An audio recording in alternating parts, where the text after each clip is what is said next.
I don't remember the last time I played a game as unapologetically unhinged as Angerfoot. Existing in a world where crime and pollution is not only rampant, but strongly encouraged, Angerfoot's characters worship their own debauchery like a coked-up hedge fund manager, albeit in a way that is, thankfully, much more charming. As creators of titles like Broforce and Gorn, Developer Free Lives is no stranger to the deliciously bizarre, but even those titles don't begin to reach the manic thumping energy on display here. Seeing any amount of its gameplay should give you a glimpse at the reflexes required to keep up, but whether such deranged, savage vibes come with enough depth to carry an entire game is a different question entirely. So, does Angerfoot successfully put the die in podiatry? Let's find out.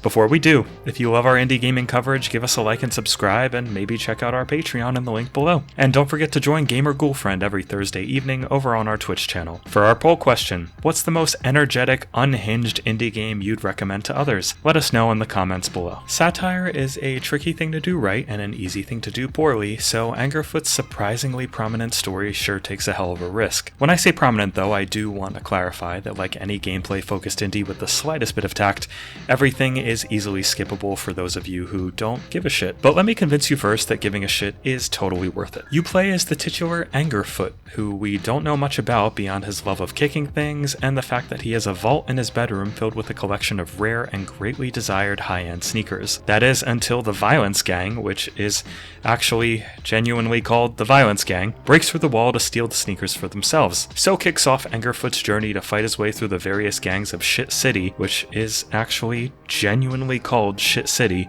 to get his sneakers back. As I'm sure you can tell already, Angerfoot is completely uninterested in thematic nuance and is all the better for it. Many levels have small open preludes to wander through and chat with the various denizens of Shit City, and while these levels won't be everyone's cup of tea, I found them hilarious and made sure to stop at every single character to have a chat before, rudely kicking them in the face. NPC interactions run the gamut from a girl trying to litter hard enough to get the pollution gang's attention, to a child who begs you to tell his mom he was doing crimes and drugs instead of watching TV, to a corporate presentation that rapidly devolves into a slurry of meaningless buzzwords. Angerfoot is funny, and consistently so, with plenty of optional story content to engage with. Its dedication to its hedonist shtick is so creatively stupid that it fully sticks the landing and made Shit City a place that I was, ironically, more than happy to spend time in. And seriously, name one other game with characters touting an energy drink with a name like Thirstfucker. Name one other game that has you fight a disembodied brain with a nutsack hanging off of it.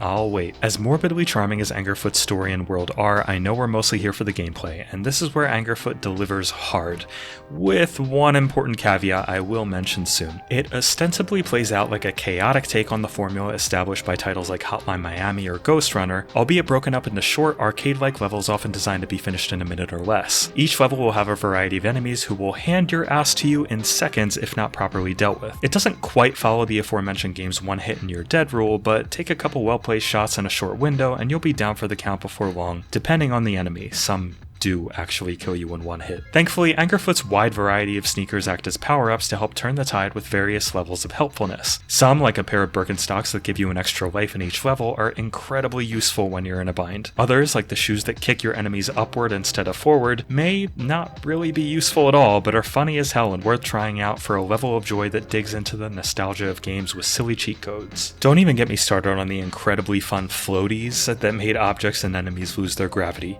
You will have to pry them from my cold, dead toesies. Needless to say, you'll want to unlock as many pairs of shoes as you can, and these unlocks are greatly accelerated if you take the time to complete each level's optional objectives. Each pair of shoes unlocks with 5 collected stars, and each level has 3 that can be attained, including one received by default just for completing it. Some of the optional objectives may include completing a level within a certain time limit, without wearing any shoes at all, or even without killing a single enemy. While these side objectives are simple at first, before long they are excruciatingly difficult and will take some serious dedication of learning each level if you want 100% completion. I should mention that it's not just your ill-tempered feet carrying you through Angerfoot's levels, but also a small variety of weapons. Enemy weapons can be picked up, used, and tossed back at them for a quick stun, and switching weapons efficiently while making use of their limited ammunition will often mean the difference between life and death. They feel fun to use, but oftentimes feel like a way to get out of a desperate situation rather than your main means of attack. To clarify, I have no problem with this. The emphasis in Angerfoot's gameplay is on the sheer satisfaction of the kick, a movement so theoretically simple and yet so ripe with the possibilities of chaos. Accordingly, slamming through doors, enemies, and objects in the environment feels fantastic.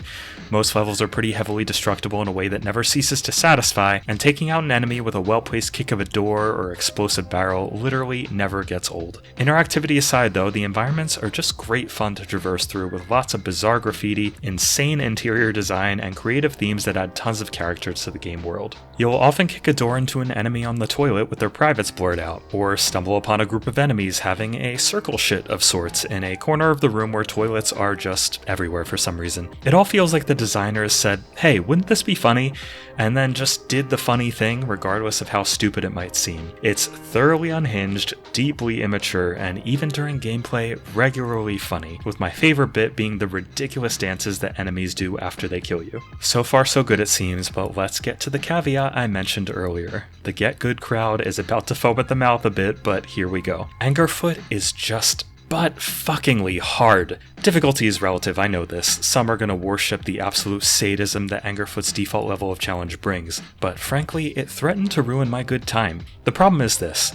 Death in a challenging game should always feel like your fault, with your own poor planning or subpar reflexes to blame. This, with some exceptions, are how Hotline Miami and Ghost Runner, ostensibly two of the best examples of this yet-to-be-named kill things really fast or die really fast subgenre, are designed. But sadly, in some of Angerfoot's levels, that design can feel cheap and unpredictable. Enemies will tend to hide around corners or gang up on you in configurations where success can feel more lucky than skillful. Explosive objects might be flying all over the place and happen to explode in your face. There's so much going on when the action is at its peak that the unforgiving nature of it becomes more of a liability than a call to your own skill level. So yes, this game can be really annoyingly hard at times, but there's an important silver lining that I'm happy to report. In the settings under gameplay exists an accessibility option allowing you to set the game to have easier enemies, easier bosses, both, or just turn on God mode and never die at all.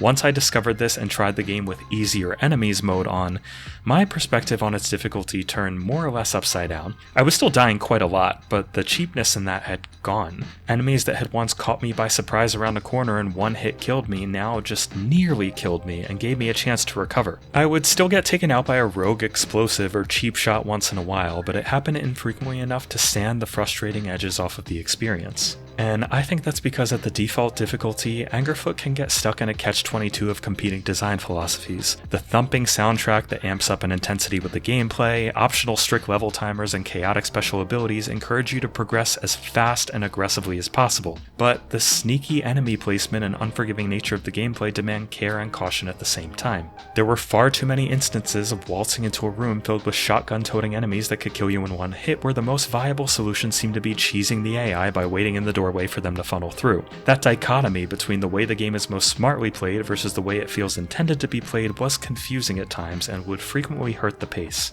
Maybe you'll totally disagree if you want an insane challenge, but if you find yourself a few hours into Angerfoot and deeply frustrated like I was, give the accessibility option a try, and you may be surprised at how much it improves the experience. Angerfoot's presentation consistently knocks it out of the park too. Enemies and NPCs are designed with an intentional crudeness that feels like Real Monsters meets Big Mouth, and the game's environments are vibrant, varied, colorful, and of course filled with crap to kick into oblivion. The game is verified on Steam Deck, though I do want to set expectations for what that means. On really any rig, but especially Steam Deck, Angerfoot suffers from pretty heavy frame rate drops in its more chaotic moments, like kicking an exploding barrel into a group of enemies or some of the more detailed story-focused levels. On a fairly powerful rig, you're not likely to notice this much, but on the Steam Deck, even at the lowest possible settings with FSR doing some upscaling work, the frame rate can go from a 70 to 80 frames per second to briefly below 30 in a worst-case scenario. It's perfectly playable on deck, but those expecting consistent performance are likely to be disappointed. Those playing on ultra-wide displays are also likely to be disappointed, as Angerfoot is another of many instances where the game simply zooms into the image on ultra-wide monitors, rather than properly extending the horizontal field of view, something that I really hope a patch will take care of. I haven't talked about Angerfoot's soundtrack yet, but rest assured, I love it, even though it won't be everybody's cup of tea. The tracks playing in the menus and level select screens are great in their own right, but the way the game's soundtrack during gameplay integrates with that gameplay is nothing short of genius, as long as you can handle the near constant thump of bass.